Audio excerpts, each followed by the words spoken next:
Hello everybody and welcome to the Friday edition of Video Clips. Couple of things.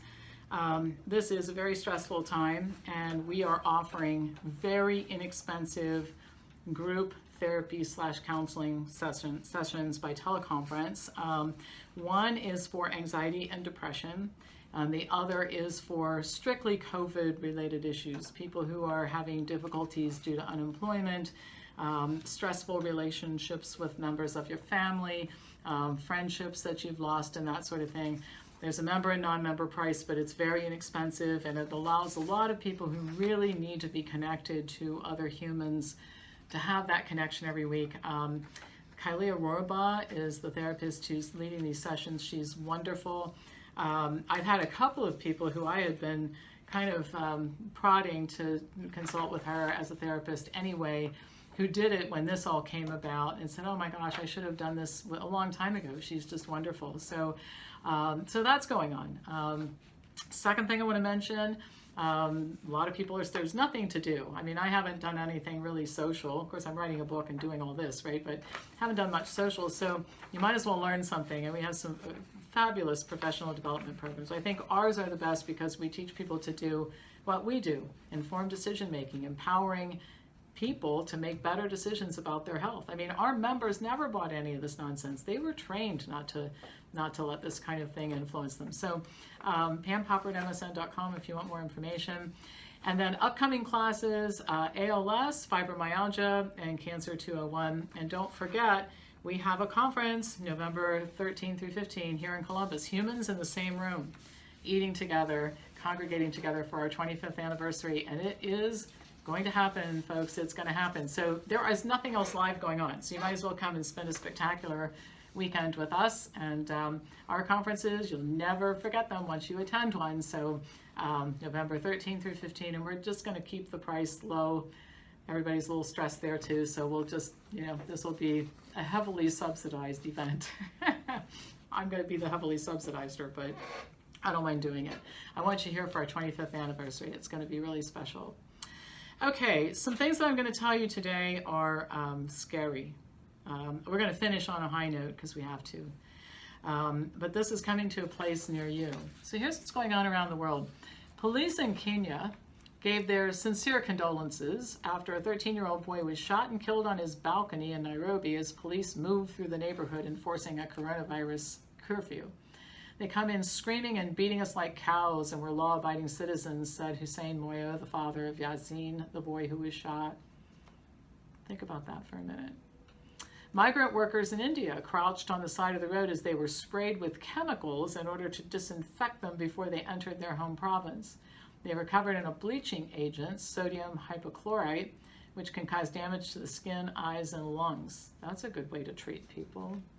In Punjab, people accused of breaking quarantine rules were made to do squats while chanting, "We're enemies of society, we cannot sit at home." Police in Paraguay made people violating quarantine rules do star jumps and were threatened with a taser. Others were asked to repeat, "I won't leave my house again, officer," while lying face down on the floor. Videos of the punishments in Paraguay, recorded and shared by the officers themselves, were praised by the country's interior minister, who said, "I congratulate them. I don't have the same creativity as those making the videos." In the Paraguayan capital, Alberto Ruiz, a member of a resident social organization in the deprived Tacumbu neighborhood, told The Guardian that authorities had done very little to support families left without any income. Almost all citizens in the country are confined to their homes. They tell you to stay at home to protect your family, but in poor neighborhoods, you have to go out to earn a living, and if you don't, you die of hunger. In the Philippines, police and local officials trapped curfew violators in dog cages while others were forced to sit in midday sun as punishment. This is a good way to treat people. Great moments in public health. In the port city of Mombasa, Kenya police fired tear gas at ferry commuters, causing hundreds of people crowded together to cough and wipe tears from their eyes. Officers were also filmed hitting people with batons. Quote, "If the operation was supposed to protect people from spreading the virus, the operation achieved exactly the opposite." That came from a police reforms working group. This article from which I took this information said there are fears that governments are using concerns over the pandemic to increase their own powers. That's what I've been talking about. Bringing in sweeping legislation that could be used to quash critical voices. On Monday, Hungary's parliament issued a new set of measures, including jail terms for spreading misinformation and allowing the nationalist prime minister to rule by decree under a state of emergency that has no clear time limit. He really is now the king of Hungary. In the Philippines and Thailand, states of emergency have been declared, granting governments greater powers for a temporary period. This includes the ability to crack down on the sharing of false information, a vague term that activists fear could be misused by officials. And you might remember I did a story I reported a few weeks ago in Hungary that they were actually arresting people for putting posts on Facebook, opinions on Facebook. You know, that's so, I don't know, one of these days they'll probably come in here and haul me off to a camp coming to a place near you. Okay, this is a great moment in public health. My neighbor, who's been trying to get pregnant for some time, just told me that she and her husband are expecting twins. I tearfully hugged her. Yes, we actually hugged. She's waited full 14 weeks to tell most people, but she's been researching mommy groups and vaccine info, interviewing doctors. In one of the mommy groups, the mother said she had tested positive for COVID. This meant that she would be alone while giving birth, and she would not be allowed to touch her baby while she was quarantined for 14 days. Then maybe she could take the baby home. There's so many things tragically wrong with this. Babies need to bond and be comforted by their mothers at birth. It's a terrifying experience to be born. And then there's the breast milk thing and the oxytocin thing. My friend needs a C-section or she tried for a home birth. We're now living in a country where our newborn offspring are torn from our bodies and taken into isolation. A Handmaid's Tale is looking less like science fiction every day. I mean, this is just inhumane. Yeah, so always on Friday I ask the scared mask-wearing nitwits in the basement writing letters to the editor, tell me how you can justify this. You actually think that this is good? Wait till it happens to you. Wait till this happens to you, and we'll see how much you like having your baby taken away when it's your turn for this. And then this comes from a restaurant owner, just breaks your heart. Shelley and I did not post this to offend anyone. From our perspective, this was very good news for our employees and our business. We've worked tirelessly for the past 20 years building our first ice sculpting business and then the restaurant. Then in a very short period of time, all this work collapsed around us without our doing. It's very hard to see that all we've worked for, the very future of our children and ourselves, disappear. We grieve for those of you who've lost loved ones through this illness, and we continue to follow the guidelines with the exception of wearing a mask. We do greatly care about our patrons and our staff. We believe everyone has a choice. We offer both indoor and outdoor dining, and our staff each has a mask in his or her pocket and will wear it at your table if you ask.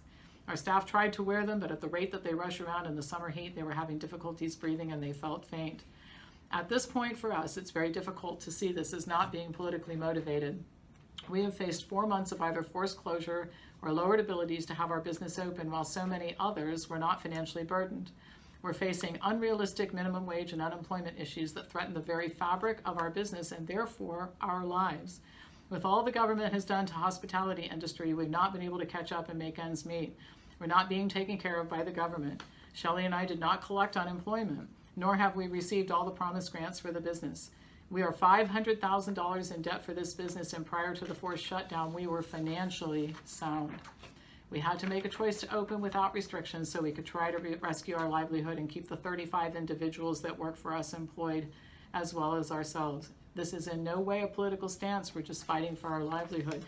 And so, you know, some of the masked nitwit co-conspirator sheep often say, well, you just don't want to open your business. This guy, how do you expect him to feed his family? What about the 35 people who work for him?